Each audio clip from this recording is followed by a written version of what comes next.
Moi, c'est Stacy. C'est difficile pour moi de pouvoir témoigner aujourd'hui. Mais je le fais. Au nom des victimes.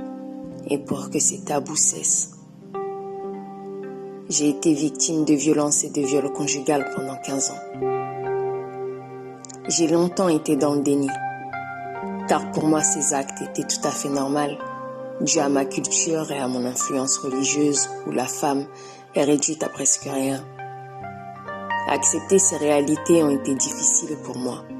Mon existence se résumait à satisfaire les besoins et l'existence de mon mari. Et moi, rien. Pas de considération, pas de valeur, pas de mots d'amour, ni d'affection. Il a abusé de moi nuit après nuit, me faisant même faire des choses complètement obscènes. J'ai essayé d'en parler dans mon entourage, mais on me culpabilisait d'être une mauvaise femme, ne voulant pas respecter les valeurs, les principes, les devoirs culturels et religieux envers mon mari. Pour moi, l'amour avait une toute autre définition, même au niveau du sexe conjugal. Pour moi, la définition était un échange de plaisir, de considération, de désir l'un envers l'autre. Mais moi, j'ai été obligée de sacrifier mon corps à un homme violent, méchant, qui m'insultait, qui me dérespectait en me disant « tu es ma femme, tu m'appartiens ». Comme si je n'étais que du bétail et même un animal, on ne me traite pas comme ça. Tout cela m'a brisé, a brisé ma valeur, tout ce que j'étais.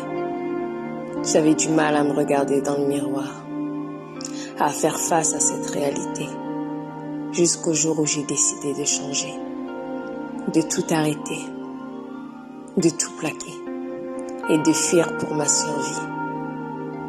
J'ai appris à me relever jour après jour avec des personnes qui m'ont entouré, qui m'ont aimé, qui m'ont considéré. Aujourd'hui, je me bats pour mon avenir, celui de mes enfants, parce que oui, moi Stacy, moi j'existe. Je voudrais que toutes les cultures, toutes les religions puissent aborder ces sujets de violence et de viol conjugal. Parce que même au nom de Dieu, on ne maltraite pas les femmes. Au nom de la culture, on ne bousille pas les femmes.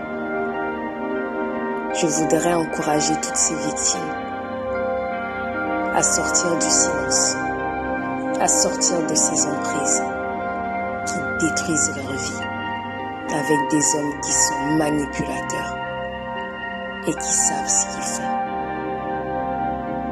Je voudrais dire à la société d'arrêter de fermer les yeux, d'arrêter de boucher leurs oreilles et de commencer à ouvrir la bouche pour pouvoir dénoncer l'homme violent qui maltraite la voisine. Vous êtes témoin de beaucoup de choses au quotidien, mais vous ne dites rien. S'il vous plaît, sortez du silence pour sauver des vies, des enfants et des familles.